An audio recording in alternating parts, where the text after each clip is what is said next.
Hello people. um, I'm going to be quick. In my last video I talked about I showed you how to cut the neck of a kaftan. Um, and I've received feedback. Everybody is asking, how do we tape the neck of a kaftan like this? And I'm wondering, why didn't you try it? Why didn't you try it and come back and tell me what exactly is the problem about it? But since you're not going to try, then maybe I should just show you. So this is what I'm going to show you, how to do this. I'm not going to show you how to sew it in. I'm just going to show you how to make this. You should be able to sew it in yourself. If you have questions about sewing it in, yeah, I'm not doing sewing videos for now. So I'm going to show you. So this is what we want to make. Uh, let's see. What we want to achieve is maximum of ½ inch. So maximum of ½ inch. So the first thing is, in my former video you will see how we got to cut the neck like this. So the next thing we want to do is to use the fabric to create this tape that we are going to put around the neck. Let's do this. I'm using a black fabric so it can contrast well with the white tablecloth. So the first thing you need to know is that this tape is a bias tape. It's cut on bias, and a bias tape, for you to get a bias tape, you have to fold your fabric at 45 degrees. So what 45 degrees is it has to be straight. When you fold your fabric, it has to be at right angle. If you don't know what right angle is, all you have to do is you check if this part is straight with the edge of the fabric. So you can measure from here to the edge of the fabric, then from here down here to the edge of the fabric. Then once this part is straight, then this part too will be straight. So this is it. So you fold it like this, then you take your tape roll and you measure from,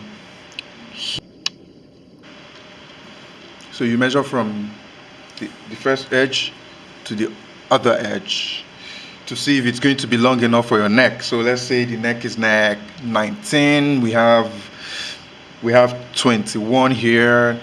Always remember that because it is, after you cut, this part is going to be shorter than this part, so you should put all that into consideration. As you do it, you get used to doing it, and always remember you can improve on this.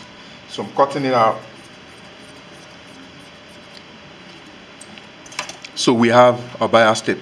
Always remember that the reason why we need a bias tape is that if this tape is cut straight on the straight grain of the fabric, where the fabric doesn't stretch, all these rounded parts are not going to lay flat, because the whole idea of this rounded flat part is that, see, this part is going to have to stretch out to fit into the fabric, and this part is going to have to shrink in for it to lay flat. I don't know if that makes any sense to you.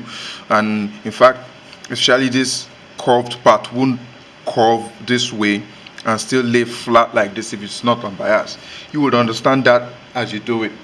So since what we want to achieve is ½ inch, so when it's done, so what we should do is get somewhat like 1.5. Like 1.5 is just fine. I like to do a bit like 1¾ 1/4 1¾ So yeah, I'll use a ruler to rule. I usually don't do that. Then we cut off.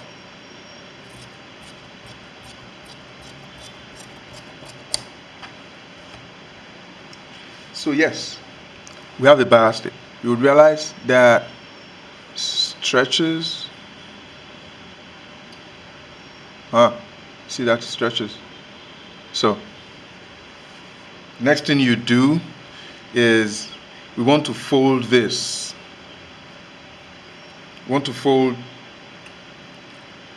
this to make a bias tape. So watch how we fold. You're going to need a pressing iron, a hot pressing iron, and a cold iron. See, my cold iron, I use an old iron that is heavy. The whole idea is when you use your pressing iron that is hot to press, you need a cold iron to cool down the fabric for it to remain in that position. So if you just do this,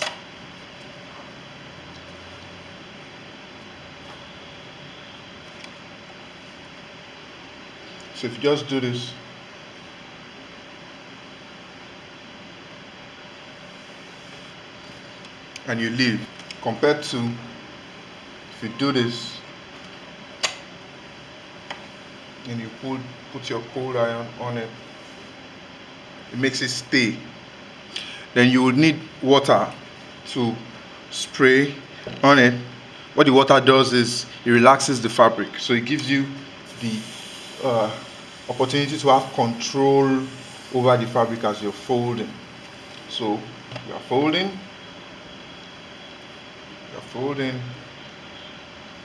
you have to take your time. You have to slow down. Your aim is not to finish fast. Your aim is to finish best. And if you want to finish best, and these things are made by hand, you have to slow down. The problem most people have is that they don't want to take their time. If you take your time and you get perfect doing this, then you can work on your speed. Get very well with your craft first before you work on your speed. If you are working on your speed first, if all you want to do is to get over it, you will never get it right. You will only be getting over it. So you see that we are making our bias tape now, and is getting into shape. So it's getting into shape. Our cold iron is doing its job in getting the fabric into what we want it to become. So we are almost done. You might not be able to get it right the first time, but it's not very difficult. So we have it now folded. So the next thing we need to do, spray, is to fold again.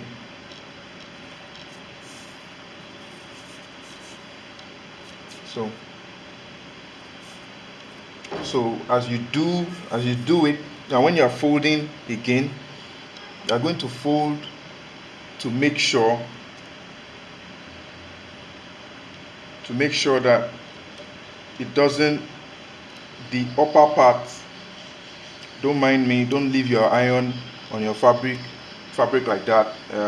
This fabric is wool, doesn't burn easily. Your fabric might not. Now you realize that the lower folded part is a bit longer than the upper part.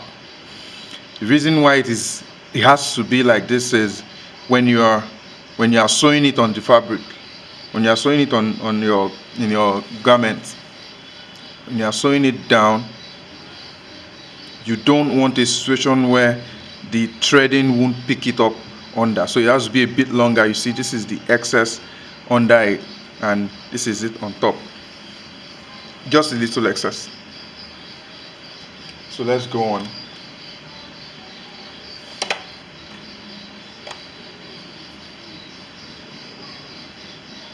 So as we are folding, we are minding the little excess under it, and we are using our cold iron to press down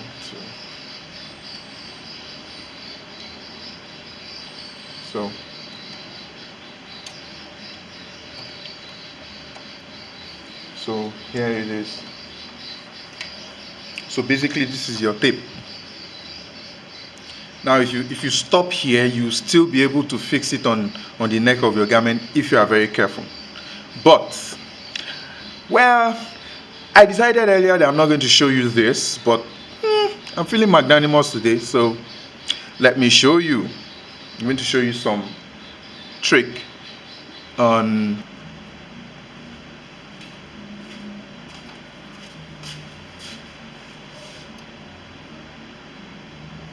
so I'm going to show you some trick, a particular trick on how to do this. It makes it easy for you to fix. It makes it more perfect when you fix it. So here's the thing. Now you see, this is the lower part, this is the upper part. Now sometimes, depending on the kind of pressing iron you're using, if you don't want the pressing iron to damage the fabric, you don't want it to get dirty because of what we are going to try to do, you can turn it to the other side and do it from the other side. By the way, you're going to do it in a way that this open part is going to be outside. So this is what you are going to do. By the way, be warned, it's not as easy as it looks. So sprinkle with water and do this.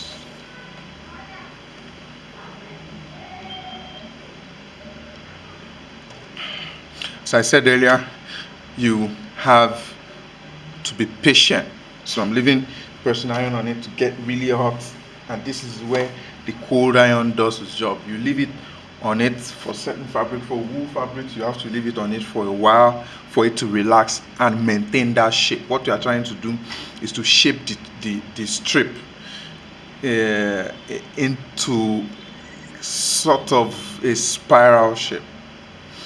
So when we lift it up, see, it's a very stubborn fabric. You have to do it again.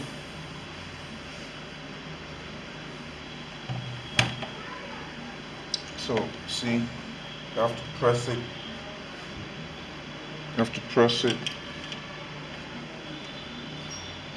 So see, that is getting into that shape. So all you have to do is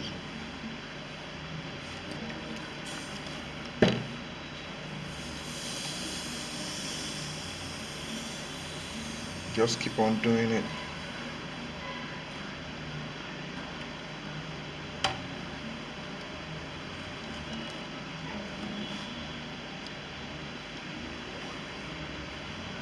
See, it's easier for some fabrics than some fabrics, but you can do this with almost every fabric.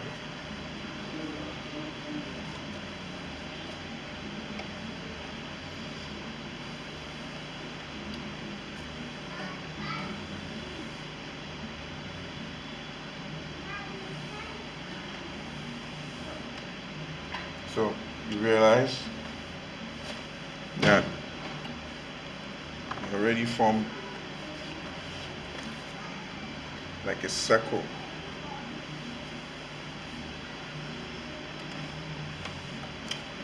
There you have it. So all you have to do is, now when you hold it up, you realize you already formed a circle.